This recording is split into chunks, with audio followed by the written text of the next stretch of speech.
آج ہم مدرسہ عالیہ فتح پوری کے استاد حدیث جناب مسلم صاحب کے پاس موجود ہیں۔ ہم ان سے جاننا چاہتے ہیں کہ کچھ مدرسے کے بارے میں بتائیں اور خاص کر دارالقضا کے حوالے سے دو باتیں کریں۔ مدرسہ عالیہ فتح پوری یہ ایک ایسا ادارہ ہے جو بہت قدیم ہے اور دہلی وقف بورڈ کے انڈر میں ہے۔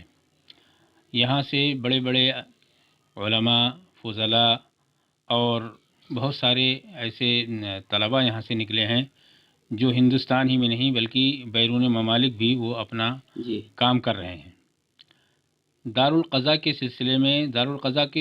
سلسلے میں آپ کو بتانا چاہتا ہوں کہ دارالقضا کے معنی آتے ہیں فیصلے کا گھر۔ یہ عام طور سے اسلامی ممالک میں ہوتا ہے، لیکن ہمارے ہندوستان میں چونکہ مسلم آبادی بہت زیادہ ہے اور بہت سارے ایسے واقعات جو رونما ہوتے ہیں جو آپس کے اندر اس کو صلح صفائی کر کے اس کو پورا کر لیا جاتا ہے۔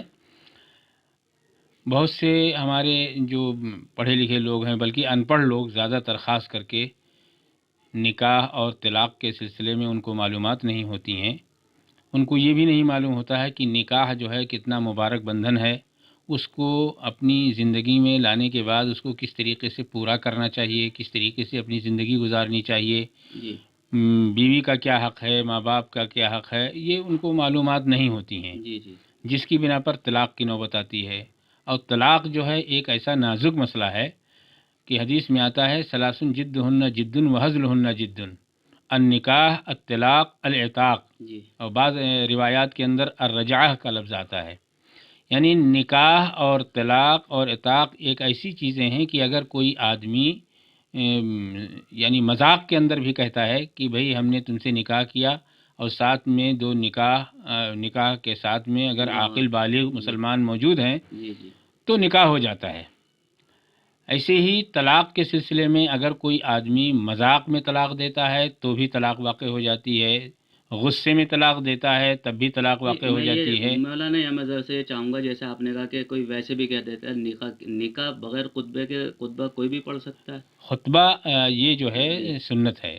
اگر کوئی آدمی خطبہ نہیں دیتا ہے اور بغیر خطبے کے اگر نکاح کرتا ہے تو نکاح ہو جاتا ہے۔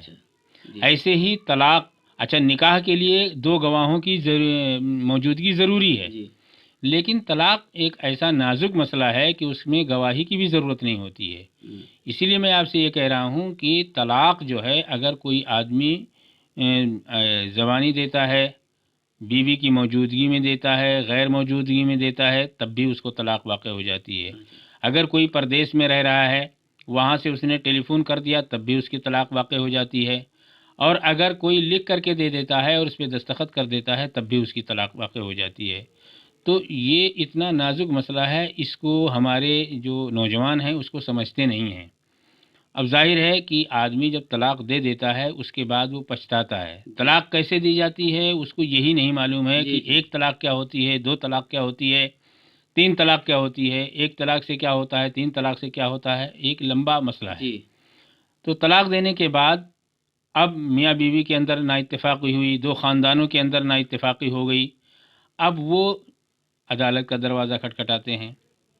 یہ دارالقضا ہمارے اکابر نے جو قائم کیا ہے وہ اسی لیے کیا ہے کہ بھی آپ عدالت میں جا کر کے 2 سال، 3 سال، 5 سال، 7 سال، پتہ نہیں کتنے دنوں تک اس کا مقدمہ چلے گا، آپ یہاں آئیے اور دارالقضا کے اندر جو ہے اپنی اپنی باتیں رکھیے۔ اس کے اندر یہ ہو سکتا ہے کہ بھئی اگر دونوں کے اندر نباہ کی صورت ہوتی ہے تو سب سے پہلے یہی کہا جاتا ہے کہ بھئی آپس میں مل جل کر کے رہو۔ دونوں طرف سے جو ہے حکم بھی ہوتے ہیں اور وہ جس طرح سے فیصلہ کرتے ہیں، اگر دونوں حکم نیک نیتی کے ساتھ اور خلوص نیت کے ساتھ اگر کرتے ہیں تو فیصلہ کسی نہ کسی نتیجے پر وہ پہنچ جاتے ہیں۔ تو اسی لیے دارالقضا قائم کی جاتی ہے کہ بھئی اپنے معاملات جو ہے بجائے اس کے کہ عدالت میں جا کر کے آپ وہاں پریشان ہوں، یہاں اگر آپس میں بیٹھ کر کے دارالقضا میں آ کر کے شریعت کی روشنی میں اگر تمہارا فیصلہ ہو جاتا ہے تو بہت بہتر ہے۔ اسی لیے دارالقضا قائم کی جاتی ہے۔ اچھا، جیسے ایسا ہوتا ہے کہ ناراض ہو کے چلے گئے کہ یا ملاقات نہیں ہو پا رہی، تو اس میں کتنا وقت ہوتا ہے کہ اس کا نکاح جو ہے منسوخ ہو جائے؟ ایسا ہے، ناراض ہونا ایک الگ بات ہے اور شوہر کا غائب ہونا ایک الگ بات ہے. اگر شوہر جو ہے غائب ہو گیا تو امام اعظم ابو حنیفہ رحمۃ اللہ علیہ کے نزدیک تقریباً 90 سال کی عمر کے بعد تک انتظار کرنا پڑے گا. لیکن 90 سال کی عمر تک انتظار کون کرتا ہے؟ اتنی عمر بھی اتنی لمبی نہیں ہوتی ہے. اس لیے امام مالک رحمۃ اللہ علیہ کے نزدیک یہ ان کا فتویٰ ہے، ان کا مطلب جو ہے کہنا ہے کہ اگر شوہر غائب ہو جائے اور 4 سال تک وہ نہیں آتا ہے تو دارالقضاء میں جا کر کے وہ عورت اپنے نکاح کو منسوخ کرا سکتی ہے. علماء اس کے نکاح کو منسوخ کر سکتے ہیں اور پھر وہ عورت کہیں دوسری جگہ جا کر کے اپنا نکاح کر سکتی ہے. بالکل. اچھا، کوئی اور ایسی بات جو یہ آج کل نوجوان نسل ہے کہ بات بات پہ غصے میں کچھ بھی کہہ دیتے ہیں، تو ان کو جو تھوڑا سا پیغام یا میسج. اور ایک بات سب سے پہلے میں جو یہ جاننا چاہ رہا تھا کہ جیسے آپ استاد حدیث ہیں، تو استاد حدیث اور شیخ الحدیث میں کیا ہوتا ہے، ذرا فرق یہ بتائیں. دیکھیے، شیخ الحدیث اور استاد حدیث میں فرق یہ ہے، حدیث کی کتابیں تو دونوں پڑھاتے ہیں. جی. جو استاد حدیث ہوتا ہے، شیخ الحدیث جو ہوتا ہے وہ بھی. لیکن فرق یہ ہے کہ بخاری شریف جو پڑھاتا ہے عام طور سے اس کو شیخ الحدیث کہا جاتا ہے. اس کا مرتبہ جو ہے استاد حدیث کے مقابلے میں زیادہ بڑا ہوتا ہے، اور جو زیادہ قابل ہوتا ہے، اس کی صلاحیت اچھی ہوتی ہے، اس کو شیخ الحدیث کی کتاب جو بخاری شریف ہے اس کو پڑھانے کے لیے دے دی جاتی ہے. جہاں تک نوجوانوں کا مسئلہ ہے، میں نوجوانوں سے یہ درخواست کروں گا کہ سب سے پہلی بات تو یہ ہے کہ نکاح اور طلاق کے مسائل کو آپ پہلے سمجھیں. جی. اور اگر خدا نخواستہ یہ طلاق بھی بہت یہ سمجھ لیجئے کہ ہمارے مسلمانوں کے لیے جو ایمان والے ہیں ان کے لیے بھی ایک بہت قیمتی تحفہ ہے. ایسا نہیں ہے کہ مطلب قیمتی تحفہ کا مطلب یہ ہے کہ اس کو آدمی طلاق دے. اب مثال کے طور پر کبھی کبھی ایسا ہوتا ہے کہ جو مرد ہوتا ہے اس کی غلطیاں ہوتی ہیں، کبھی کبھی ایسا ہوتا ہے کہ عورت کی غلطی ہوتی ہے. مرد جو ہے رات بھر غائب رہتا ہے، شراب نوشی کرتا ہے، جوا کھیلتا ہے، اس سے عورت پریشان رہتی ہے. اور کبھی کبھی ایسا ہوتا ہے کہ عورت جو ہے بد چلن ہوتی ہے، وہ شوہر کے حکم کو نہیں مانتی ہے. تو یہ چیزیں ہوتی ہیں جو طلاق کے نوبت آتی ہے. تو اس میں دونوں کو یہ پیغام دینا چاہوں گا، جو مرد ہیں یا عورتیں ہیں، سب سے پہلے تو وہ دینی تعلیم حاصل کریں، شریعت کی روشنی میں وہ اپنی زندگی گزاریں.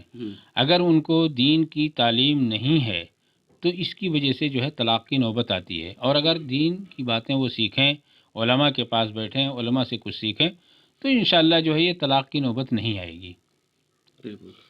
دیکھیے، یہ تھے مولانا صاحب نے کتنی اچھی باتیں بتائیں کہ سب سے بڑی اور آخر ایک ہی چیز ہے دین کے سمجھ ہونا. جب تک آپ کو دین کی سمجھ نہیں ہوگی تو آپ اپنے مسئلے کو آسانی سے حل نہیں کر سکتے. اس ضروری نہیں کہ آپ بی اے کریں، ایم اے کریں، کوئی بھی ڈگری، لیکن آپ کو اپنے دین کی معلومات ہونی چاہیے اور کم سے کم اپنے غصے پر قابو ہونا چاہیے. شوہر کو بیوی کو اور بیوی کو شوہر کے حقوق سمجھنے چاہیے. اسی میں جو اچھی زندگی گزرتی ہے. اور اگر آپ کی کسی وجہ سے نہیں نپ پا رہی تو آپس میں دو ادھر کے لوگ بیٹھ کر جو ہے اس کو فیصلے کو انجام دے. اگر نہیں مل پا رہا تو اپنا الگ علیحدگی اختیار کریں اور اپنی زندگی آرام سے گزارنے کی کوشش کریں. لیکن مسئلہ وہی ہے کہ جب تک آپ دین کو نہیں جانو گے اس مسئلے کو نہیں سمجھ سکتے. دہلی سے ایم رامیش.